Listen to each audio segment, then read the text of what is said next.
Shukran sana, karibu katika Kenya Tuk TV. Kwa wale ambao wanaotutazama, ambao wanafuatilia hii launch ya leo, kama ningekuuliza Mr. Chairman, hii launch ya leo ina maana gani ama umuhimu gani kwa wana sekta tuktuk ndani ya Kwale County?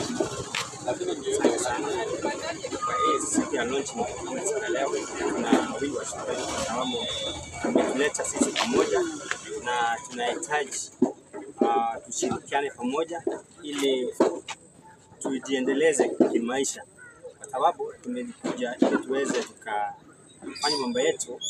Uweze ukajiendeleza ukiwa peke yako, lakini tukikuja pamoja tunaweza tukasonga mbele sana, kwa sababu tunahitaji to empower ourselves ndani ya safari yetu, ambapo tumelaunch siku ya leo, na tunaomba ya kwamba watu ambao wako nje wakuje tushirikiane pamoja ili tuweze tusonga mbele pamoja.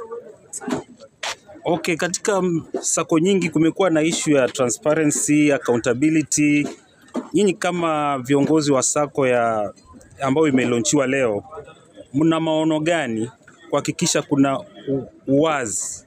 Kwa sababu hiyo ndio imekuwa ndio shida kubwa sana ya vyama vingi.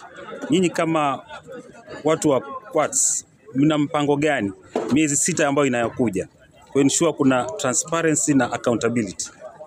First, sisi kama wana Quartz, pesa zote zinaingia kwa account yetu ambayo inalipwa through paybill, na kila wakati ambayo tunaita mkutano kama wana Quartz, tunakuwa na zile receipt, zile banking receipt, na sisi zote tunahusishwa chochote ambayo tumeongea pamoja kama wana Quartz, na tunahimiza wale ambao wako nje ambao wana ile ushawishi ya kwamba pesa yangu itapotea. Sisi kama wanakuwa tunataka tusonge mbele pamoja ili tuweze tukafika ile lengo yetu ya 2030. Kuna madereva ambao wengine hawajahudhuria mkutano wa leo, na bila shaka ujumbe huu utawafikia. Je, unawaelekeza ofisi kwa maeneo gani na jinsi ya kujiunga na hii sako ndio uweze kualign na government policy? Unaweza waeleza wanakuja ofisini wapi na ni jinsi gani ya kujisajili? Asante sana. Ofisi yetu iko pale Bridge, pale Kanjo wanasimama pale wanasanya revenue za account assess. Sisi kama wana Quartz, ukifika mahali pale utapata mmoja ama wawili pale ofisini, na registration inaenda through paybill. Kwa sasa tunapanga mkutano yetu ambayo itafanyika very soon. Tutawalika na wale ambao wanatamani kujiunga na sisi pia, ile ujumbe itawafikia. Shukran sana. Acha tumkaribishe mwenyekiti wa kitaifa wa tuktuk na bodaboda, atupe mawili matatu na atueleze ana mipango gani ya kuhakikisha kila county ndani ya Jamhuri ya Kenya, zile county 47, ujumbe huu umeweza kufika kila mahali wa kujiunga na sako ili waweze kupata yale manufaa kutoka kwa serikali. Asante. Kwa majina, mimi naitwa Nehemia Kinywa, nikiwa mwenyekiti wa kitaifa wa bodaboda na tuktuk transport wa Kenya.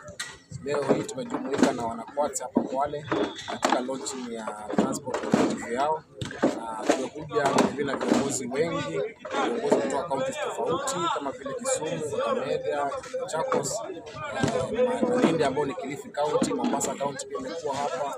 Hiyo yote na pia tunaongozwa na chairman wa kitaifa ambaye ni Bwana Vincent Mwere, na pia vile vile ambaye ni naibu mwenyekiti katika union yetu.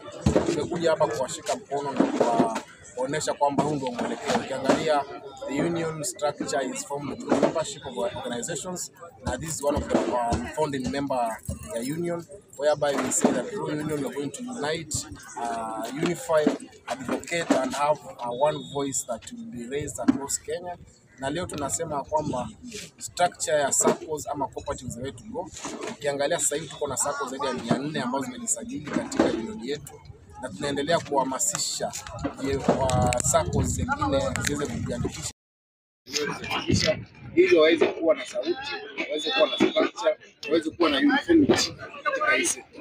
Tumetembea kaunti tofauti, ukiangalia tumekuwa kaunti ya Kericho, tumekuwa Kisumu, tumekuwa Vihiga, na leo tukiwa Kwale, tutakuwa Nairobi, tutakuwa tarehe 2 tutakuwa kaunti ya Kisumu. Hiyo yote tunaenda ku launch SACCOs ama transport organizations za watu wa bodaboda na tuktuk, ili tukuwe na well structured way of communication, of structuring the bodaboda industry and the tuktuk industry in Kenya. Ukiangalia it's one of the directives ya serikali, National Transport and Safety Authority inasema kwamba every member of transport organization lazima akuwe kwa SACCO ama cooperative society. Kwa hivyo sisi tumechukua jukumu kwanza ku champion na ku educate our members the need of joining cooperatives across the country.